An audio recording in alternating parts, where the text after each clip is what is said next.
Greetings YouTube, my name is Alex and I am the Reef Dork, and welcome to my monthly update of my Aqua 1 Mini Reef 120. Today, as per usual, I'm going to tell you about equipment, livestock, parameters and future plans. There's links for the timing of each of these in the description, so if you want to click and skip past equipment or livestock or whatever, all you need to do is go in the description and click on that. Let's get to the tank. So first up is equipment, and that takes us into the sump where I've changed things around a bit. I've got rid of the phosphate reactor because phosphates have pretty much leveled off, as I'll tell you later, and I've replaced it with a skimmer. This is a Nios Quantum 120. It's rated for tanks up to 500 litres, and this is only a 100 litre tank, of course, or thereabouts, but I've increased the feeding quite a lot to sort of counter that, and a skimmer is apparently pretty important as far as ATI Essentials is concerned. I guess that's mainly because you're not doing water changes anymore, so you've got to really process those nutrients. And of course, a video of a skimmer would not be complete without a disgusting shot of the skimmer cup full of fish poop. So here we are. Apologies for those of you eating whilst watching this. Next then is my auto top up. That in the middle is the sensor. It's really accurate. This is made by a UK company called Reef. My last one was a DD H2 Ocean auto top up, and it lasted 3 years and packed up, which I think is no good, frankly, but this looks like a pretty good bit of kit. It's connected to a 17 litre RO barrel, here it is, and there's a float valve in there that should tell me when the water level gets low, and that is connected to my dosing pump, which we'll move on to next. So as I've started ATI Essentials, of course I've got to have a doser. I'm not doing that manually. Here is the Kamoa X4 Wi-Fi. It's quite easy to use, and you can change the amounts you dose by app, which makes it really easy, particularly in the early stages when you're changing the dose a lot. Now just quickly on the point of ATI Essentials, this is my first time using it. I've only ever done water changes basically, or balling classic. So I'd be interested in any of you guys telling me what you think about it, if you've got experience with it. At the moment, all I've really got stone-wise is the clam, so I don't have that much consumption. I'm getting through about 30 mils per day of heavily diluted A, B and C, and I haven't done an ICP test, which I really must do. I want to start doing that quite regularly, but for now I'm just checking alk myself.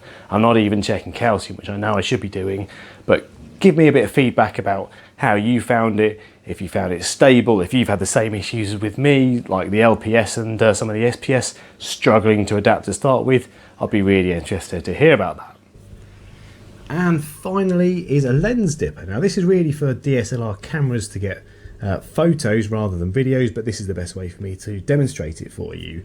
You just whack this on the end of your lens, and you can get some really good top-down shots without the reflections. It's made by a company called Little Ocean. They're a UK company. I'll put a link in the description, but I suspect you can get the same kind of thing in the States if you look around enough. So next up then, we deal with livestock, the fun part. Now, I've had a bit of a rescape from last time round. That was for the benefit of the clam, who is now elevated about 3 inches up in the air. The rock that he's on used to be on the left, and the bit that was on the left was not in there, so that's all new. Before we come onto the corals and stuff, you will see in front of us there is a shrimp, and that's where it came from. It's not actually a shrimp, it's a shrimp casing. The shrimp has molted. I used to have a little pistol shrimp in my last tank that used to eat the moltings. Don't have that anymore, so that's just going to sit there until someone's brave enough to eat it. Now this is a GSP that I had in my first ever tank actually. I gave it to my neighbour and he's fragged off a little bit and given it back, so it's come full circle. I'm a little bit conscious that it might spread, but hopefully it won't do too much. My stony corals aren't really enjoying the switch over to ATI. As you can see, my acans are a little bit receded, and they just started to puff out and do well until before recently as well, but they're not really enjoying it. And there's a few white bits on this Montiporus atosa as well. Hopefully that'll level off when the KH stables out though. Now moving on to soft corals, I have been busy buying new zoas. This is a black magic zoa, and I have completely covered my tank now. This is a zoa that I've had for a little while, starting to spread a bit. There are a couple more on this ledge. This is the new rock on the left hand side of the tank, so I want to completely cover that in zoas, although they will have to grow out a little bit of course. but I've really started to expand on the number of zoas I've got. Now I do miss sticks and that bit more sort of jutting outness into the tank, but for now I'm really enjoying the zoas. This is the original Mount Cracker zoa, which has still got quite a few zoas on it, and they're starting to spread nicely. And here's my frag rack. I went shopping this weekend, and as you can see, I topped up quite a lot. I'm trying to get brightly coloured zoas now, and trying to get ones that complement each other and sort of the higher end stuff. The clam, of course, is still the centerpiece. I think this needs more light, as I'll show you on the par readings, but that might have to wait until the new tank. Fish wise, I'm afraid the guy in the screen at the moment is responsible for the death of my Royal Grammar. He occupied the same space and bit his tail, and he died. So that's a bit of a shame, but that's my only loss to report. Everything else is doing pretty well. As you can see, it's kind of growing out quite nicely now, and I'm actually pretty happy with it. And I'm looking forward to transferring these rocks over to my upgrade, which I'll tell you about in future plans. So let's just back up now a bit and have a look at the full tank with the cabinet and the light and the crazy ripple effect you get with LEDs. Next up is parameters. Now this is a quick video to show my par readings. This is what it looks like when you have the power heads on, and this is what it looks like when you turn the power heads off. All of a sudden that figure in the top left corner is stable. So just a quick explanation, because last time I didn't do the par right, but the par is getting about 170 for my clam. In salinity, I bought myself a new digital salinity pen, which is so much easier to use than a refractometer. This comes out at 33.5, well that's 33.7, so not too bad. I could do with getting that up a bit, but I'll put a link in the description for that pen. Great little bit of kit, I would highly recommend it. Elsewhere then, of course, I've been testing nitrate. As you would expect, I use the NIOS nitrate kit. I find it relatively easy to use, and more to the point, easy to see the colour changes.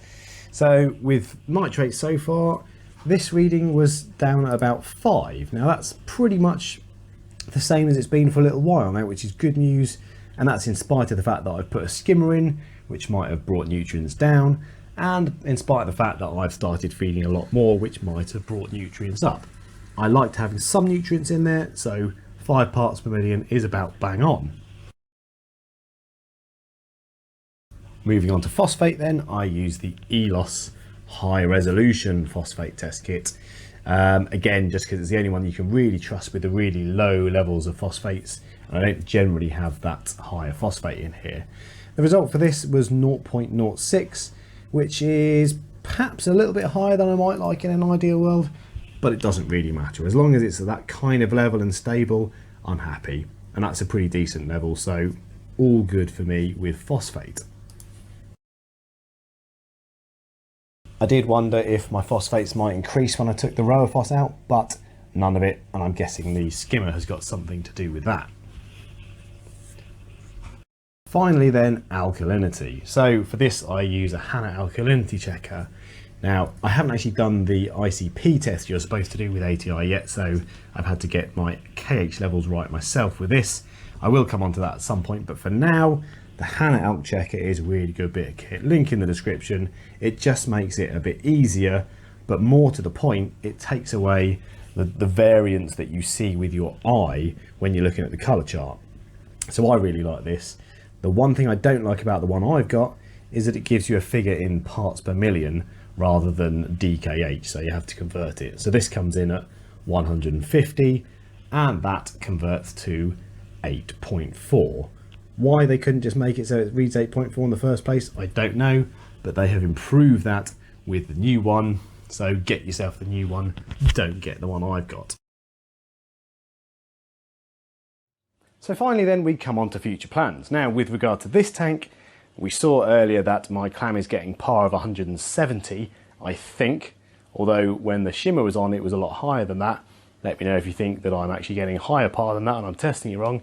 But the clam is on par about 170, which needs to be increased. Now, I do have another kettle sat around. Don't know if I should put that on. That seems a bit overkill for everything else. And I am going to be upgrading. Finally, I've bought a house and I'm hoping to move in probably in the next 2 or 3 months, and I'll be getting a 4-foot tank, probably a Red Sea Reefer 425 XL, maybe an Evolution Aqua 1200 Pro. Might even go custom. Let me know your thoughts on what tank I should go for, all that sort of stuff. That tank will be an SPS dominated tank, like I showed you in my last update video. If you go to the end of that video, link up there, it will show you the sort of thing that I'm going to be going for. Loads of fish, loads of SPS corals. Can't wait to get that started. So that's it for this month. Thanks very much for watching. If you enjoyed it, give me a thumbs up and subscribe for future content. Until next time, I have been the Reef Doc. Thank you, good night.